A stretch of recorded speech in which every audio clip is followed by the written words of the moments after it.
Hurricane Dorian is still intensifying this morning, a Category 4 on the Saffir-Simpson scale with winds of 145 miles per hour and a pressure of 943 millibars, verified by Recon. At 9 AM it was located at 25.9 north, 72.9 degrees west. The CDPS looks at Myrtle Beach for a possible landfall now on September 4th. The CDPS for that area, stage 5 already, devastating quite possibly, but stage 6 conditions still expected on the Bahamas.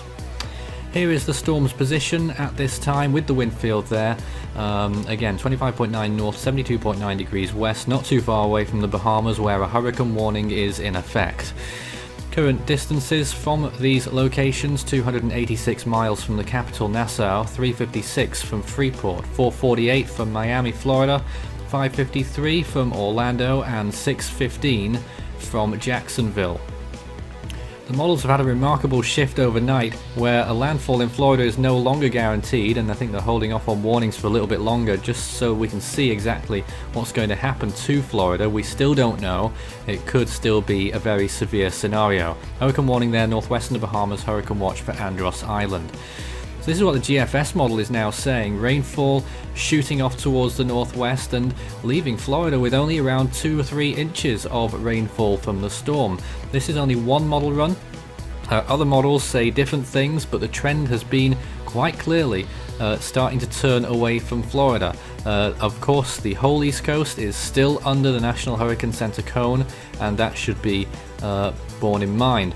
Sea surface temperatures are around 29 degrees, all the way up until its potential landfall in Florida, or even if it moves further north, sea surface temperatures will remain very warm.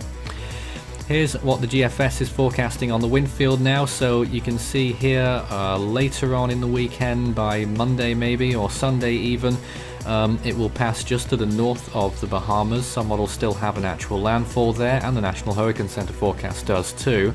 Then you can see it grows and is still very large and very intense by the time it reaches South Carolina during the early part of next week. I must not stress, I can't stress enough just how uncertain these models are right now, and we could still be looking at a landfall anywhere from West Palm Beach all the way around to North Carolina.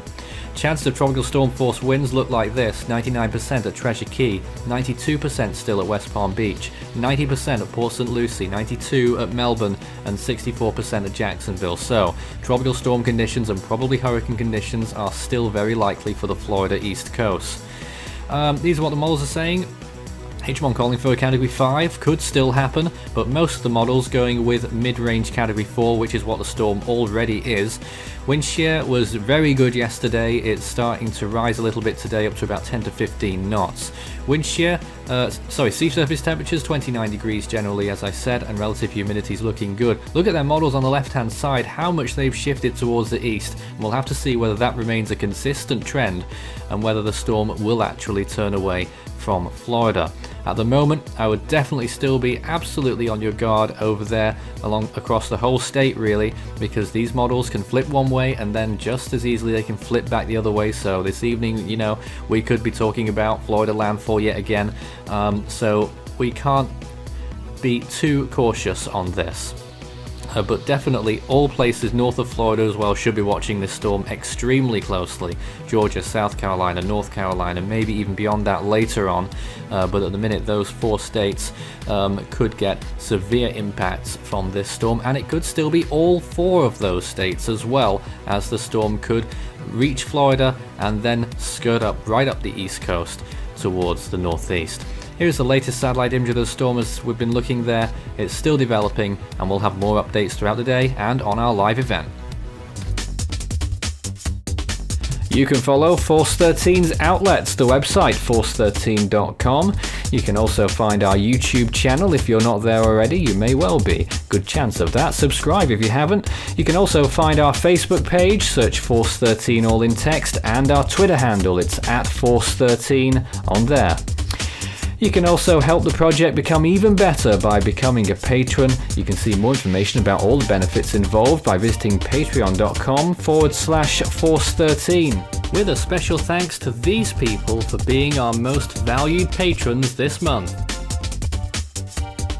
You can also check out our growing merch store so you can show Force 13's colours wherever you go.